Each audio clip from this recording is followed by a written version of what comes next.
Since ancient times, the mountains of the Himalayas have been attracting people with their blissful beauty. The snow-capped mountain Kailash has a special place among them. Over centuries, seekers have come to this place, and here, among these mysterious mountains, they hope to find answers to their questions and remember the purpose of this incarnation. From ancient times came legends about invisible gods who inhabit this mysterious space.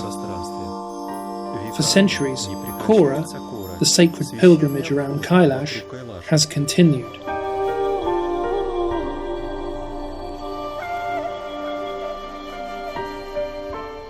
We invite you on a fantastic expedition around the wonderful places of Tibet and Nepal, to face the ultimate test of your will and spirit. Travelling to those lands where the great teachers of the past left their marks, to the lost worlds of other cultures, can lead you to find yourself.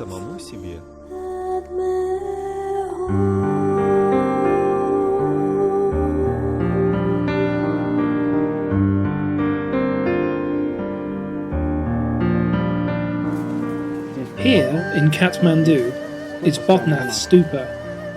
On this stupa meet people who agreed to meet here in previous lives. This is the belief. On my previous travels to Kathmandu, I met the Om group, led by Andre. Of course, to me this was a sign that we had to meet again, so I planned this trip. My wish to come to Tibet feels so old that I think I have lived with this wish forever. I have visited China several times and always wanted to make this trip to Tibet, but I thought that it was impossible. My eternal wish to come here was just waiting for its time. There is something here that has attracted me always. I have always wanted to visit Tibet. I love mountains very much and wanted to experience Vedic culture, to see how people live here and how they practice, to have a look from the inside. Of course, I found a lot of videos and photos about it on the internet, but until you personally experience it all, you cannot understand what the reality is like.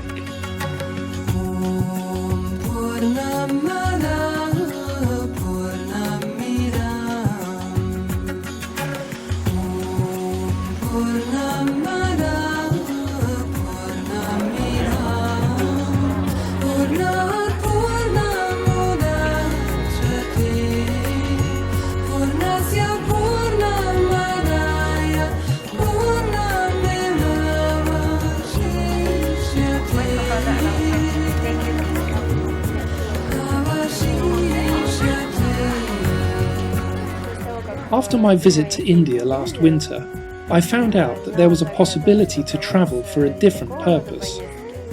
The problem was that the Tibet trip takes approximately 3 weeks. It's not easy for a person who works in an office to take a vacation for such a long time. Thanks to the gods, my boss accepted my request and I was able to travel. I was planning this trip for more than half a year. I initially had doubts about the trip, but after participating in yoga teacher training and listening to Andre's lectures, I understood that this trip was essential for me. It's necessary to find out about Buddhism, not only from books, but to actually be in touch with it, to see the temples, monasteries, to feel the energy of ancient practitioners and mystics who practiced here. When I was 14 years old, I read a book written by someone who claimed he was a Tibetan monk from Patala.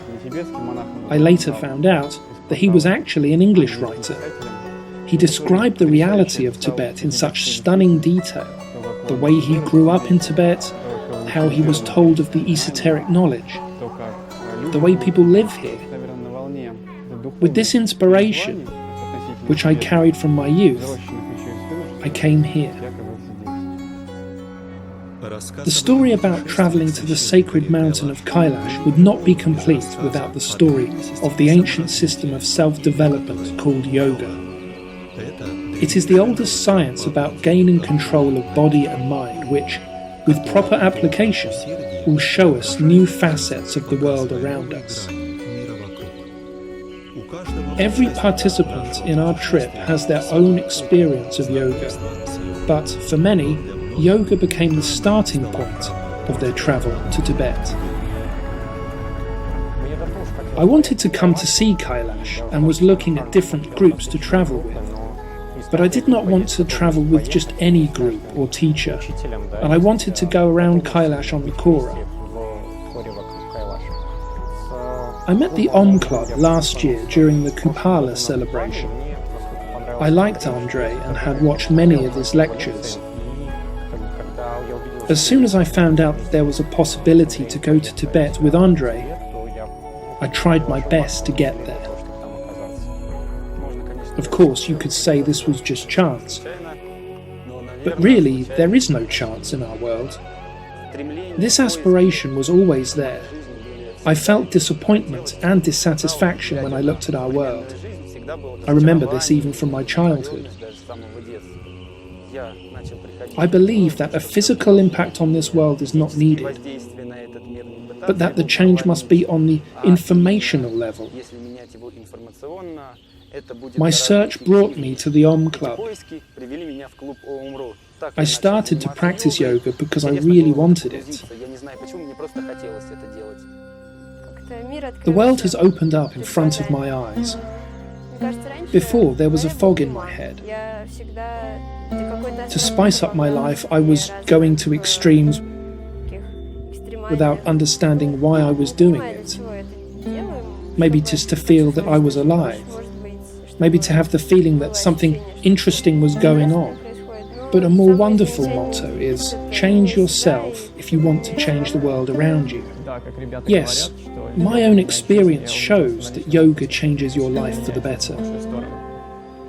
Probably it happens because awareness manifests. I started to be more observant in my physical and inner worlds. You are trying to raise your level higher, and therefore you have more power, more energy, more aspiration. Your targets are achieved more easily, if they are to the good. I practiced intensively with Andre Verba, applying a lot of effort. I felt the changes. Before, I had a boring, everyday life, the ordinary social life of an average man. When you practice, you feel how your surroundings change. You feel your mind and thoughts change. Every day you become more tolerant. You react to comments from other people more thoughtfully.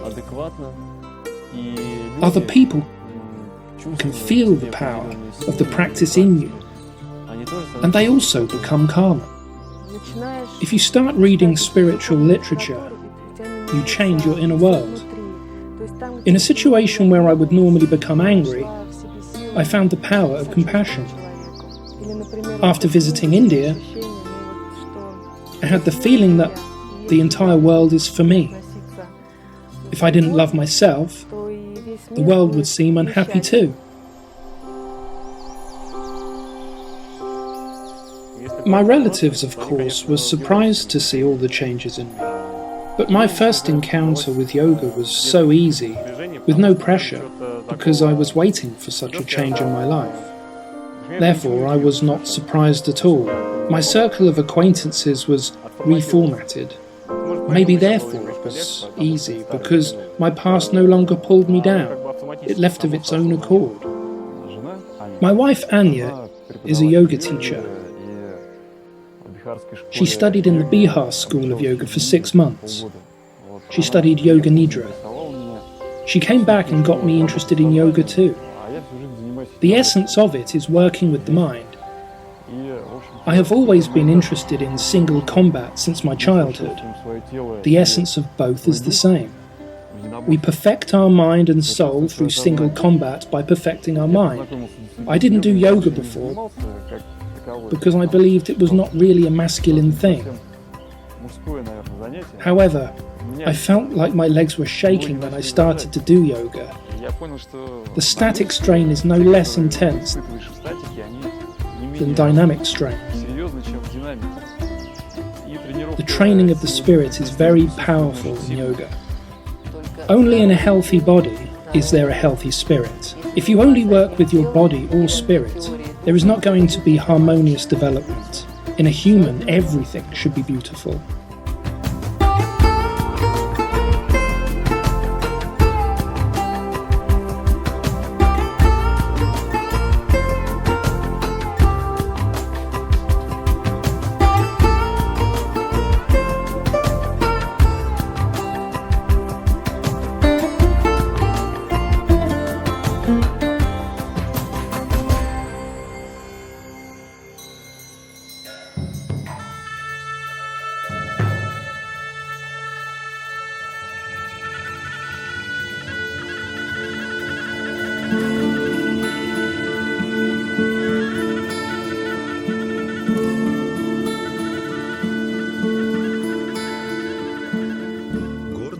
Mountaintops surrounded by clouds, dilapidated homes of local people, the shiny tops of the temples' golden roofs and monasteries, the wind playing with the multicoloured flags and blowing dust and rubbish around the empty streets.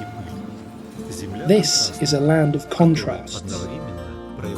Luxury and idleness are part of the daily routine, as are human ignorance and spirituality. It is a quite interesting country. Colourful people, unusual landscape, a harsh environment for living. People live a lowly lifestyle here. In actuality, they are just surviving. At the same time, they come to the temple and probably donate almost all their savings or food to the monks. The people here are sincere, and that is the most important thing. There are a lot of temples. Everything is beautiful. In spite of their hard lives, they seek the sublime. It makes me happy. Some places resonated, and some places were empty, so to speak. Crowds of tourists come here without giving anything, just their low vibrational energy. It consumes the energy of the place. In certain monasteries, you feel that monks just spend time there. It's unfortunate.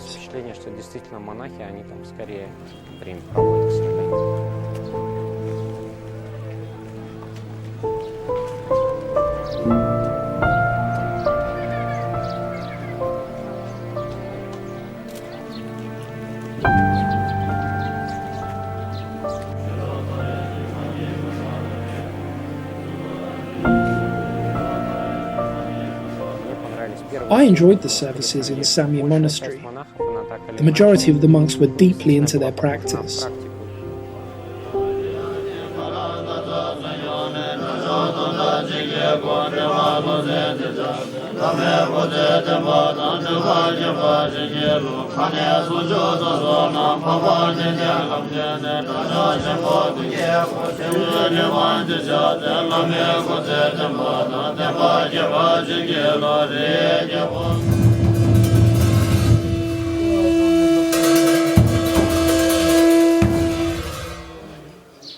The day before we touched the prayer wheels, I experienced a childlike sense of delight. I felt happiness when I spun those prayer wheels. It is a rare feeling. I've only felt like that a few times in my life.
the Panasabua.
Padmasambhava cave is not far away from Samye, though it is a difficult ascent.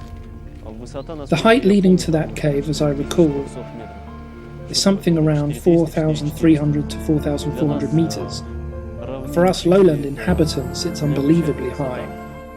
We experienced the ascent as a kind of austerity before visiting the monastery. When I went down into the cave and sat in a meditative pose and started to sing quietly the Om mantra, I felt an unusual calm. I felt a real silence of the mind. A full silence of mindful peacefulness, a feeling of safety, a feeling that everything was as it should be.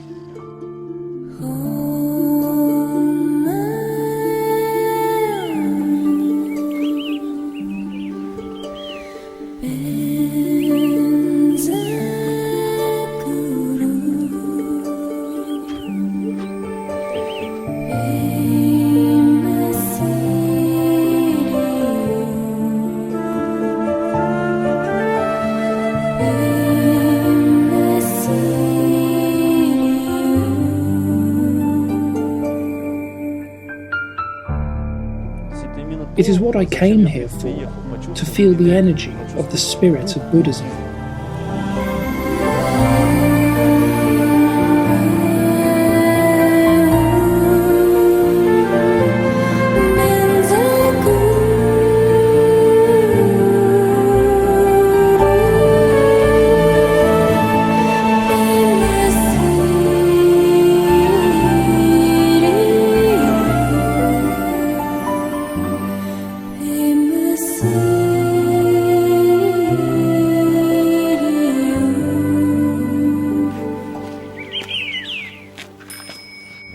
Simply put, one feels the energy of calm, of goodness. Maybe it is in the unconscious, but this feeling remains somewhere deep. When one returns to his daily life, he will long after this feeling. Maybe he will start his own practice. In the subconscious mind, the feeling of calm and goodness remains.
A practitioner who makes more effort in his practice gets a place closer to the Lama. You can hear it in his voice. When I was passing by a row of sitting monks who were reading sutras, the monk who sat next to the Lama read in such an amazing way, with such a voice. The voice is still in my head. In the sutras, it is written about the unhindered power of speech. Now I can understand what the unhindered power of speech really means. Sometimes after talking with a bad person, you can still feel that energy is with you sometimes. You can feel the discomfort. In the monastery, you can feel that your subtle body has been cleaned up and the spirit of practice is living within you. I want to take this feeling back home. This taste of practice you can only feel when you are around people who practice austerity.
Throughout the ages, people have decorated with gold and precious stones that which they believed was beautiful and sublime. The countless chambers of Buddhist temples and monasteries are decorated in such a way. Gold-plated statues of Buddha in precious garments, garlands of flowers, candlelight, shining and bright colours everywhere. All of this is just a modest human attempt to express the elevation that goes beyond the material world. I think that it is all beyond form. Any statue is just something to look at. But if you look beyond the statue, you can understand it is a personification of a certain energy. Through the statues you can communicate with their energy. In any religion, such a possibility exists. In Hinduism, it is Shiva. Hindus have their own pantheon. In Buddhism, it is Buddha with all his incarnations.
Last year, we drove to a plain field.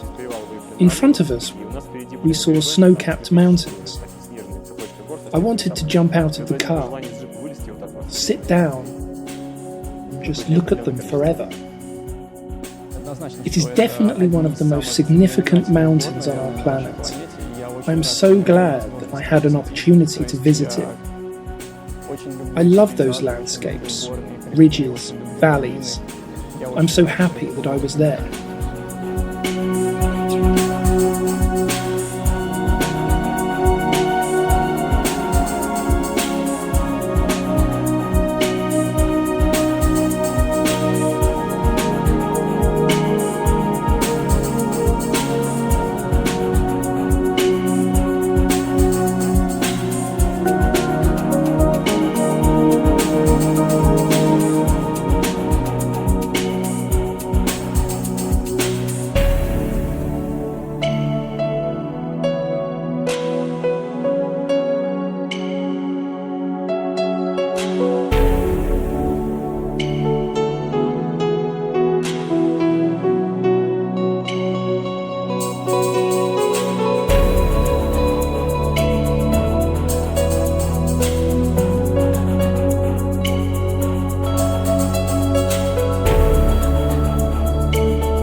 In the ancient Vedic texts of Ramayana and Mahabharata, we find a description of Mount Kailash and the sacred lake Manasarovar. The beautiful Parvati liked to spend time by this lake. Parvati is the wife of Shiva and the daughter of the king of the Himalayas. The description of this place on the pages of the scriptures is not the same as it looks today. Kailash was surrounded by flourishing gardens that produced fruit all year round. Manasarovar decorated it with lotus and lilies, and there were swans in its charming pearl-like waters.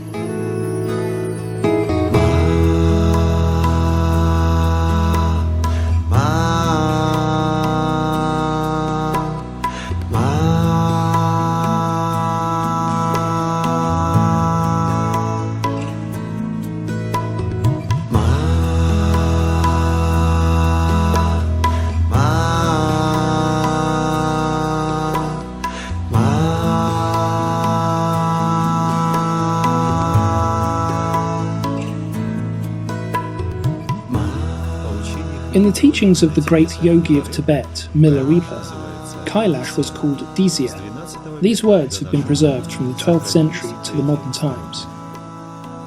The knowledge of the glory of the snowy mountain, Dizya, is widespread. People from distant countries talk about it. Dizya is a crystal-like pagoda. The prophecy of the Buddha truly says that this snowy mountain is the center of the world. Its surroundings abound with fragrant plants. They are used to make medicine containing nectar. This is the place of the perfect ones. Here one can find transcendental samadhi. There is no more magical place than this. Manasarovar Lake is situated 4,557 meters above sea level. It is one of the highest lakes in the world.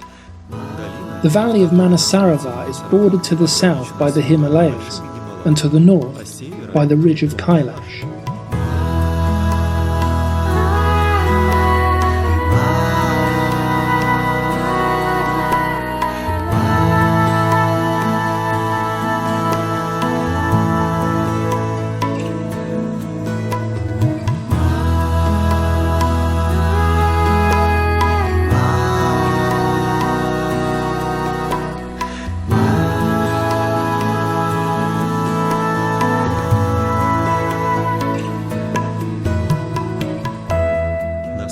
On the scar by the lake is Padmasambhava Cave, where the guru of Tibetan Buddhism spent 7 days of his life on earth. After 7 days, he mysteriously disappeared.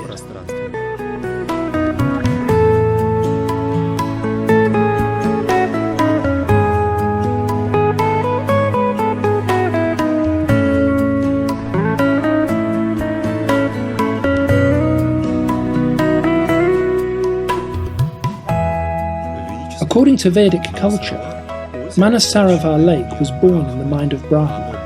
It was created to show the power of Manas, the mind of the creator of the universe. Many people believe that the sacred waters of Manasarovar can clean one's karma and prolong life. There is a belief that a woman who performs her ablutions in the lake will bring to this world a virtuous child.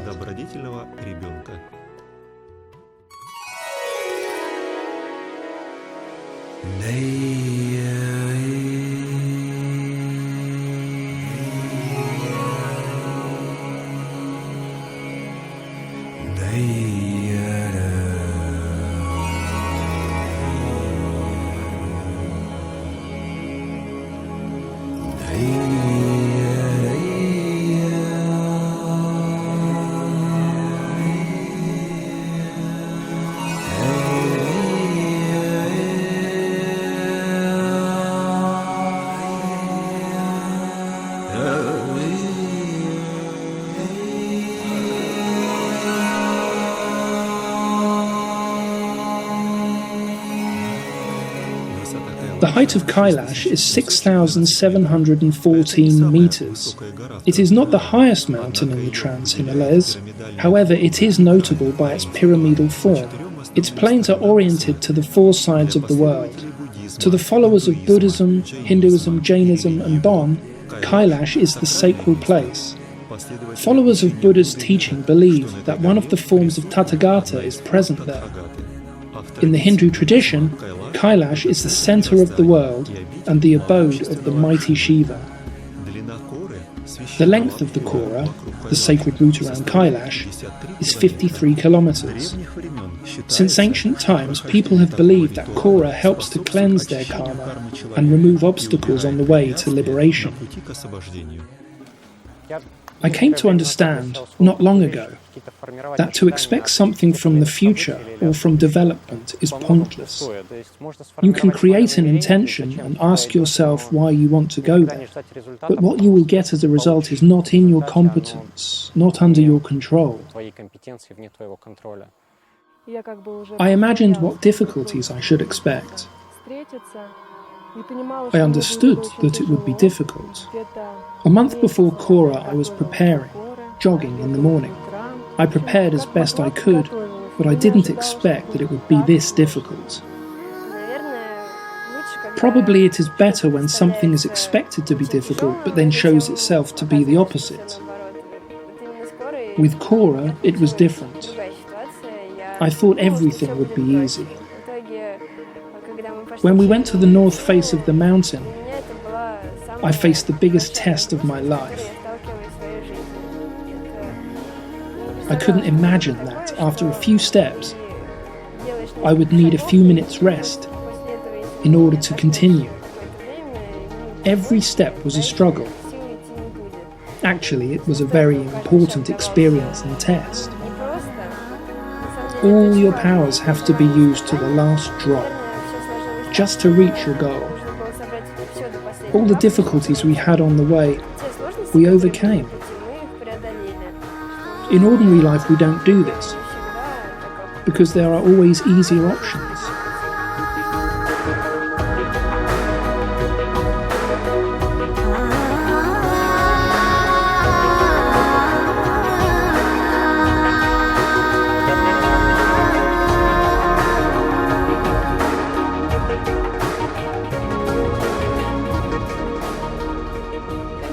Of course, it is a victory over yourself. In the beginning I felt bad. Probably I had a serious purification before standing in front of the gods. I was very nervous about my blood pressure, but everything went well. Thank God. Everything went smoothly. My hopes were justified. I got what I wanted. I came to the North Face. It was very difficult, but I did it. Before the travel, I had an image of Kailash in my head.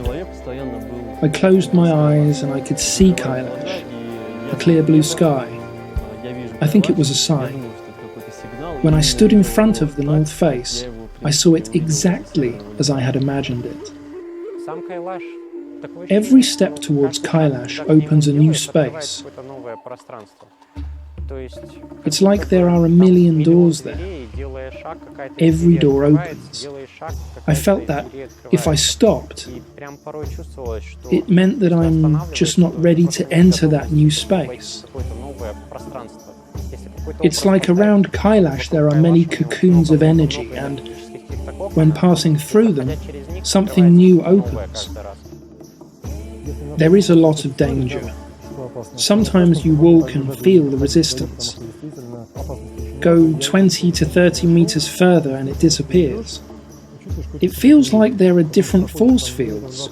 You pass through a certain level, then you are given a rest, then you walk normally for a while, then another level, and so on.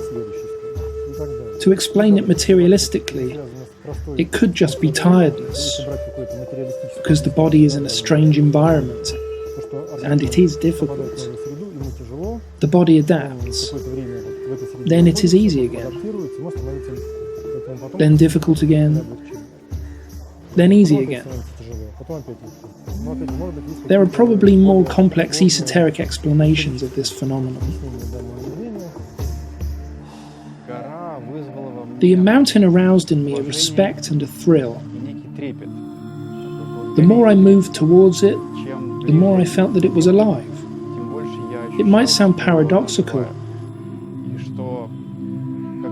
but it measured my presence and its own. And before taking my next step, I was asking the mountain to allow me to do it. And I felt its permission.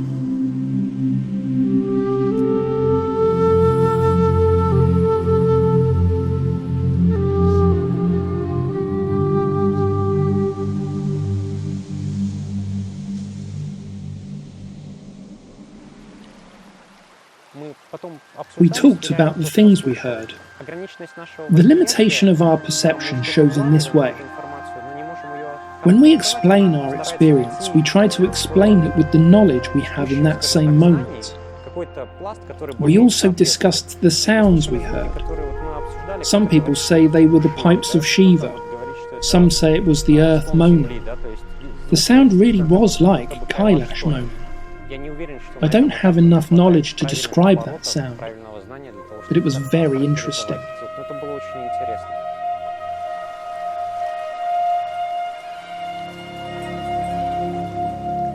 The nature was unique. I would say an almost unearthly nature. While I was walking, I had a feeling like I was on another planet, in a different reality.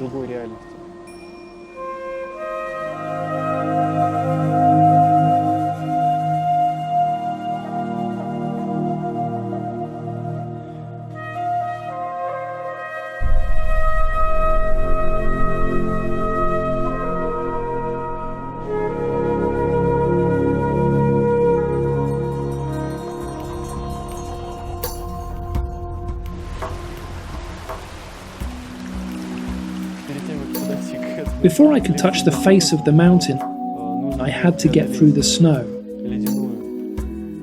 through the glacier. My legs were stuck in the snow and it was very difficult. But when I finally touched it, I felt my job was done. I felt the power of the mountain, this cold mountain. I had a lot of feelings. I was tired to death. That last 200 meters of the climb was the hardest test. A few steps felt like I was falling. I was the last in the group to reach Kailash, to touch it, which is what I had planned before. Never in my life have I walked so slowly. From the beginning, my walk was normal. Then my step became the length of my foot, then half of a foot, then a quarter of a foot. After every step, I needed some rest to breathe. When you lay down to get some rest, your eyes start closing. It feels wonderful. You want to sleep. But you understand that if you fall asleep, it would be very difficult to wake up and keep going.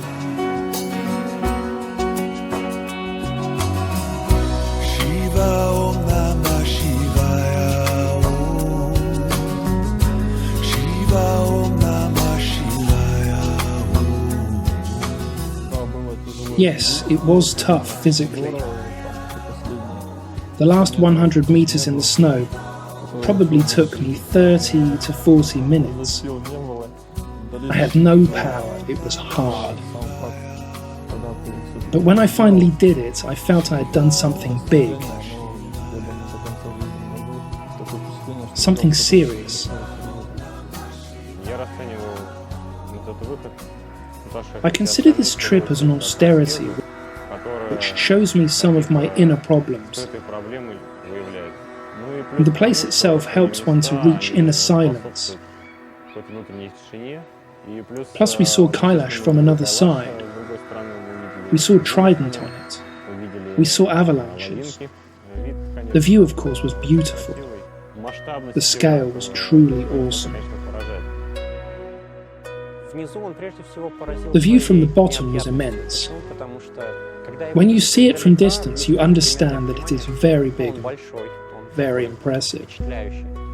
But when you stand at its base with a raised head, you really understand just how simply immense it is. The bottom level of Kailash looks like it was handmade. The stones are covered in cement or something like that. I fantasized about it. I thought that it would be an uplifting experience because when you reach something you have longed after, you experience euphoria. I remember when I was standing 3 or 5 meters from Kailash, I thought, what's going to happen when I touch it? I remember this moment very well. I then rushed to the mountain, touched it, and then the most interesting thing, nothing happened. Everything was calm, nothing else. I thought, the flow of energy is about to start. But I felt nothing. I was very surprised. Andre Verber told me that Kailash gives tapas to those who have been through this austerity, and that it gives also the energy of calm. Maybe this is the explanation, but I was not thinking about it. Yes, I think Kailash is a special mountain. When we went across the rocks, down to the river, I had a mysterious feeling, like I had become younger, like I had become clean again in my mind. My target was to come down, bring my body to the bed and collapse. I heard some girls talking about what happened to them, and I understood why they were crying. When they were talking about how they had reached the face of the mountain and what they had overcome to get there. After, when I came down, I felt like I was a kid again. I wanted to cry. Cry of pure happiness. That I did it. That I could overcome this difficult path. That I could show the quality of my willpower. I overcame myself. I did it. And it's finally over. The most interesting thing was that the weather was changing in the most fabulous ways. In the beginning it was sunny, then hail, then rain, then sunny again, and in the end there was practically a snowstorm. When we reached the north face, the other guys were saying, "Come quicker, otherwise it will swamp us." But the feeling was mysterious. I had no idea that I would reach it, but I did, and now I know. A banal example. I practiced pranayama for 30 minutes and I just can't take it. My mind says, enough now, stop. But now I can see that it is possible to push myself, and that it is possible to sit for 2 hours doing pranayama, and I can achieve even more. There is no laziness. You just know that you will get up and will practice further. Jai Shiva Shankara, Jai Shiva Shankara, Shiva Shankara Hari Om. Hey Shiva Shankara Parameshvara. Hey Shiva Shankara Hari Om. Jai Shiva Shankara, Jai Shiva Shankara, Jai Shiva Shankara Hari Om. Hey Shiva Shankara Parameshvara. Hey Shiva Shankara Hari Om. Om Namo Shivaya. Om Namo Shivaya. Om Namo Shivaya. Om Namo Shivaya. It's a big mistake when people say they want to conquer mountains. The nature and specialness of a place like Kailash is impossible to conquer. Mountains can allow people to conquer themselves. The man who climbs to the top, instead of thanking those who helped make it happen, screams, "I'm a hero, I conquered it." But that's not right, I believe. Kailash, with the rain, wind, snow and heat, was not an easy climb. The lack of oxygen was purifying everybody. The climbing was harder when Kailash was trying to tear something away from him. It was quite a simple thing. In that moment, you understand what impediment it was that was taken from you, what it was you were given freedom from. And as soon as you understand this, the road becomes easier. The problem is we bury all our resentment and anger deep inside us and avoid being released from it. The difficulties during Kora come when Kailash tries to tear it out of you. When you understand this, the walk becomes easier. It's important to understand what the baking sun is steaming out of you, what the wind is blowing out of you, and what the rain rinses away from you. Then the Kora seems to be easier.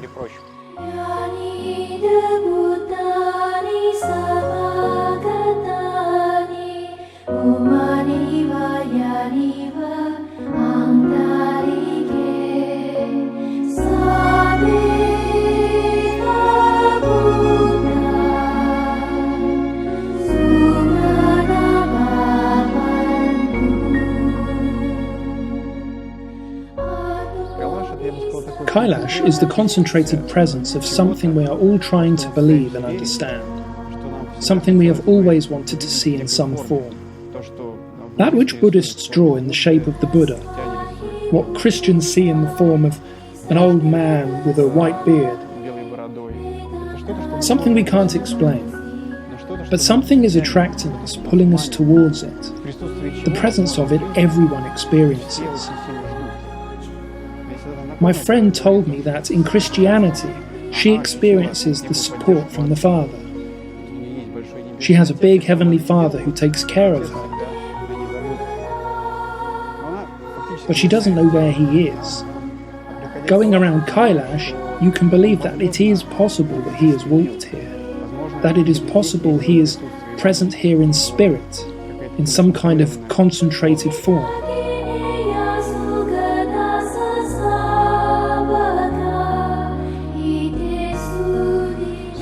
I still walk the Kora.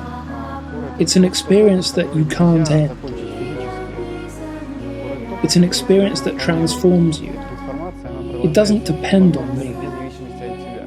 Even if I think I've finished my Kora, someone up there thinks differently.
In India, I was affected by the way people live in poverty, but I felt inspired.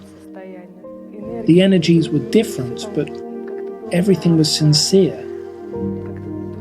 In Tibet, everything is tough.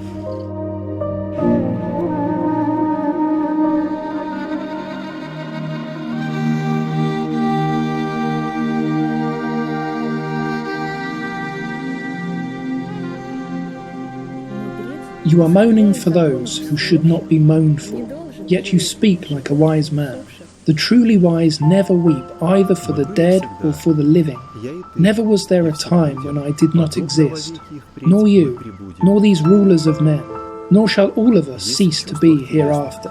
Contact of the senses with their objects generates cold and heat, pleasure and pain. They come and go, being impermanent. Bear with them patiently. What is said to perish are these bodies, in which the imperishable and unlimited spirit is embodied. In this text from the Bhagavad Gita, which translates as divine song, it tells of samsara, which is the circle of birth and death. The soul has to incarnate again and again in order to get its lessons, to correct the mistakes of the past, to be free from illusion, restlessly develop itself. To simply know about samsara and to be involved in it are not the same thing. For all my 30 years, I was glad that I lived on this planet. The sun rises, there is the moon and starry sky, the trees blossom, the flowers come in so many different colours. But here in Tibet, I came to understand that it is a cage, a golden cage. This is samsara. All this superficiality exists only to hold you here.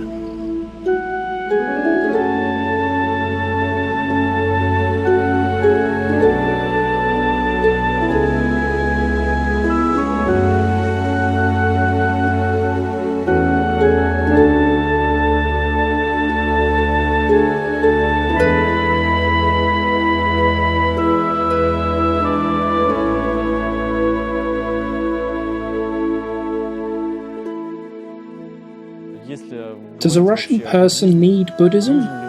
I think yes, it is needed. Yes, it's all in the Tibetan language. The sutras are written in the Tibetan language, yes. The monasteries were built by the Tibetans in their own cultural way. But what is written in these sutras does not speak to me of an alien culture.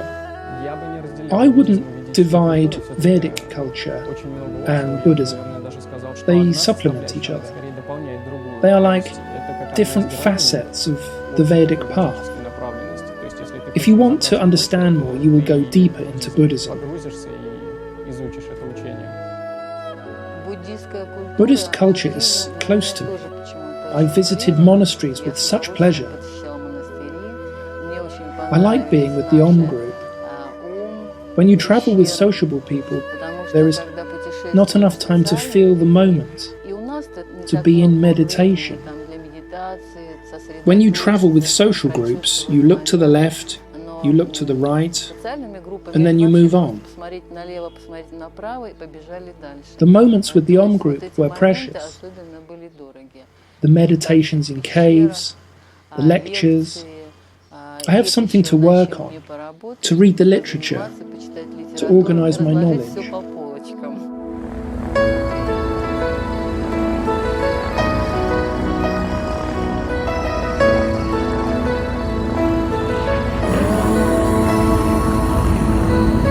मनसवन्दित Sundari Madhavi Chandra Sahodari हेममये मुनिगणवन्दित मोक्षप्रदायिने मञ्जुळभाषिणि वेदनुते पङ्कजवासिनि देवसुपूजित सद्गुणवर्षिणि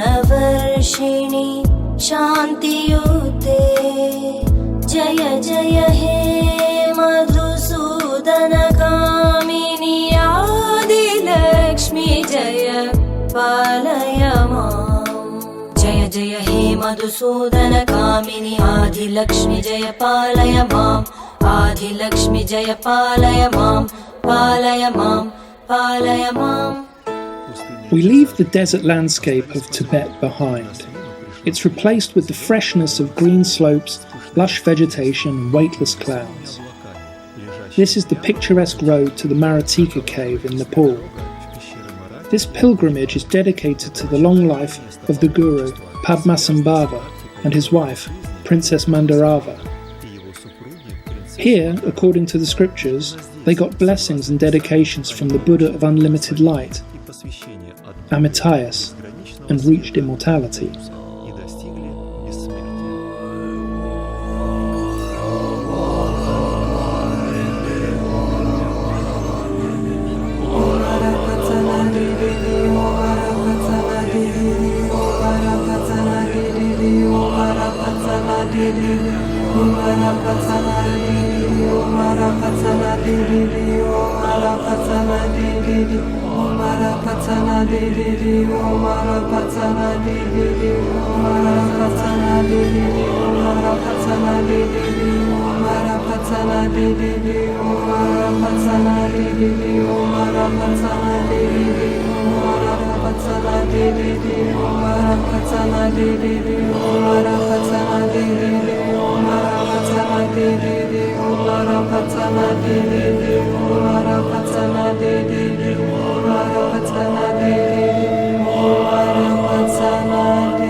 New impressions, unusual places, an unknown culture, and the time during our travels seems to stand still. It feels like there are no big cities, no vanity, no daily worries. Here, one can feel freedom from society. There is no wish to go back. It's like you just came out of a swamp, cleaned yourself up, and then somebody tells you to go back in. It's unpleasant. If you have the motivation to go back, then do it. I came to understand that I was no longer interested in living the same way as I lived before. I began my search for information, and it came to me in the form of articles and videos on the internet. Now I feel the need to give back, because somebody gave this information to me, and I'm not talking about some kind of divine service to people. I know that if I take something, I have to return it back. I believe one has to test a teaching and, if it is effective, you can advise other people to use it. I have a wish to become a yoga teacher, to help people. I wish to devote more time to Vedic culture.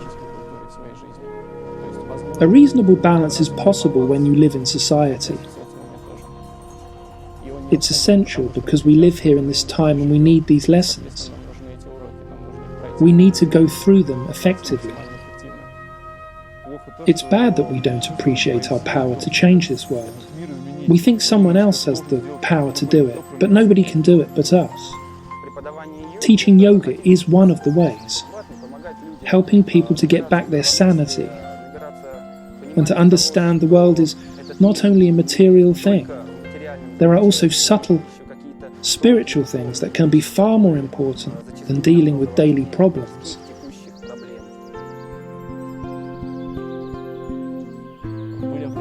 I had some worries.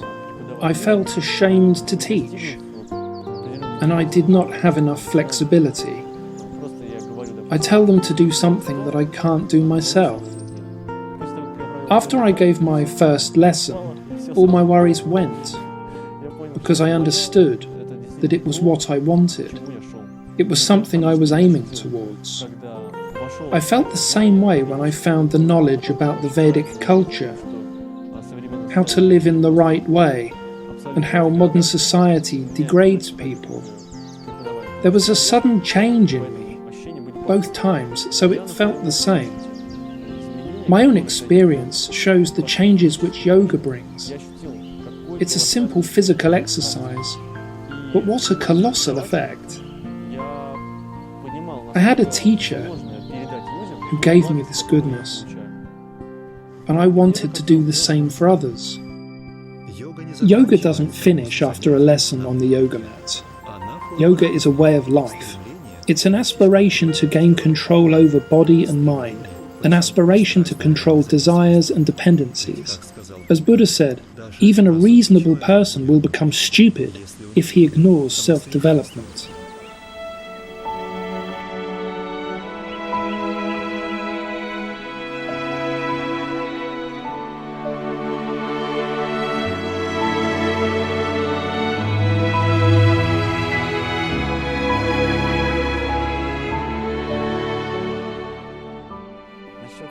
About samadhi and other things. When the ego is strong, it is desirable to get into samadhi, to have a look there, to fly off somewhere, to Shiva, for instance, for a chat, or to Vishnu. But when common sense prevails, I see samadhi as a tool that manifests at the right time, when I can use it in the best way. It is hard. Especially for the ego, it's tough. When you see that someone has a lot of abilities, powerful tools with which he can change reality, you think, I wish I could do that too. But I am satisfied with what I have now, and I learn and hope that one day I will get these new tools after learning effectively, using what I have.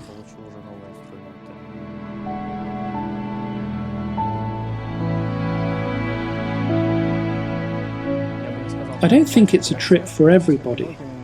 For some, this trip will bring a lot of suffering, like any austerity. If you really want it, like, for example, fasting, then it will be for the good. But if you are not morally ready for it, then you will suffer. But if someone wants to experience the culture, then he should visit Tibet, Kailash. It does make you stronger.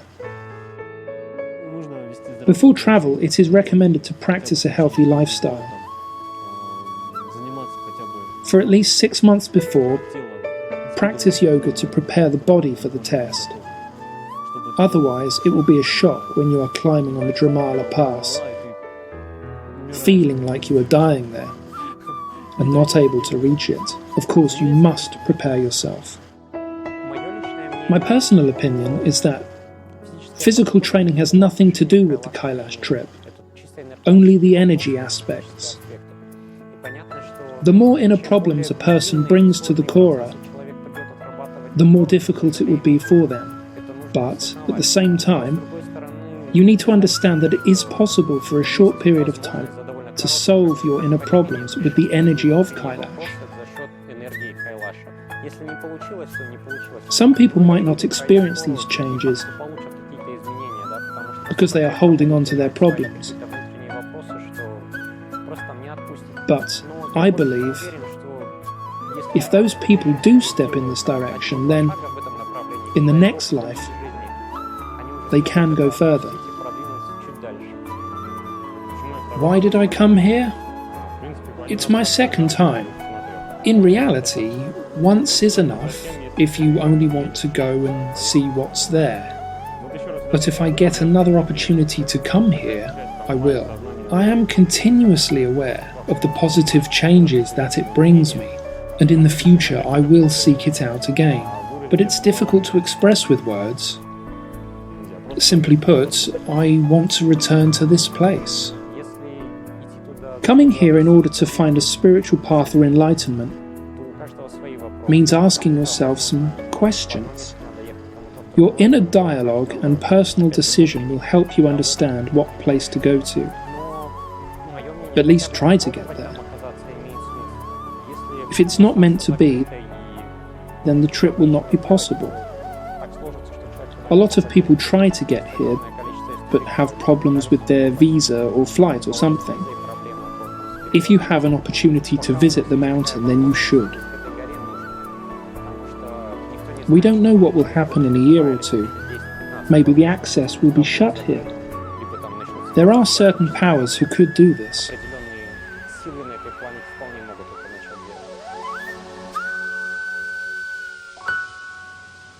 Not everyone can bear the trip.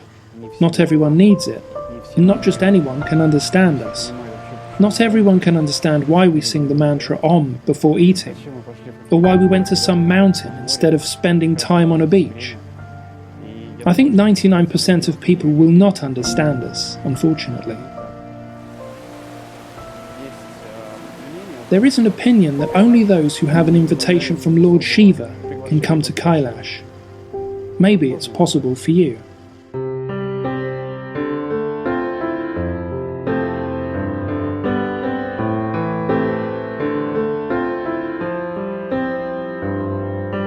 सद्यो जातं प्रपद्यामि सद्यो जाताय वै नमो नमः भवे भवेनाति भवे भवस्व मां भवोद्भवाय नमः वामदेवाय नमो ज्येष्ठाय नमः श्रेष्ठाय नमो रुद्राय नमः कालाय नमः कलविकरणाय नमो बलविकरणाय नमो बलाय नमो बलप्रमथनाय नमः सर्वभूतदमनाय नमो मनोन्मनाय नमः खगोरेभ्यो घोरघोरतरेभ्यः सर्वेभ्यः सर्वशर्वेभ्यो नमस्ते अस्तु रुद्ररूपेभ्यः तत्पुरुषाय विद्महे महादेवाय धीमहि तन्नो रुद्र प्रचोदयात् ईशानः सर्वविद्यानाम् ईश्वर सर्वभूतानां ब्रह्माधिपति ब्रह्मणोऽधिपति ब्रह्मा शिवो मे अस्तु सदा शिवो नमो हिरण्यबाहवे हिरण्यवर्णाय हिरण्यरूपाय हिरण्यपतये अम्बिकापतय उमापतये पशुपतये नमो नमः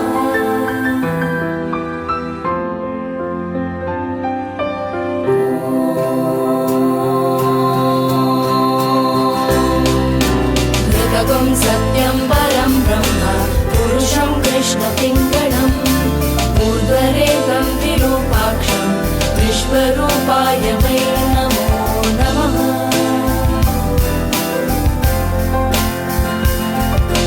सर्वो वै रुद्रस्तस्मै रुद्राय नमो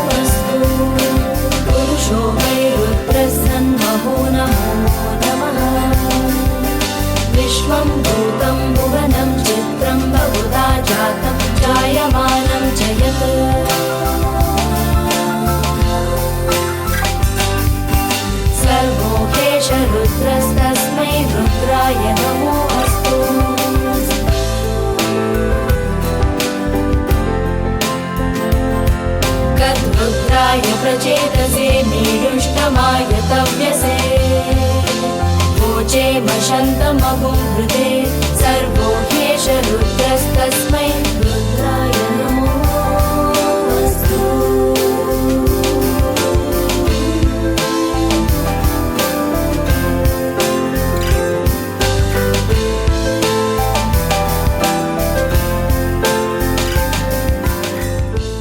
If you have the opportunity to take part in the trip, don't miss the chance. We hope to see you there.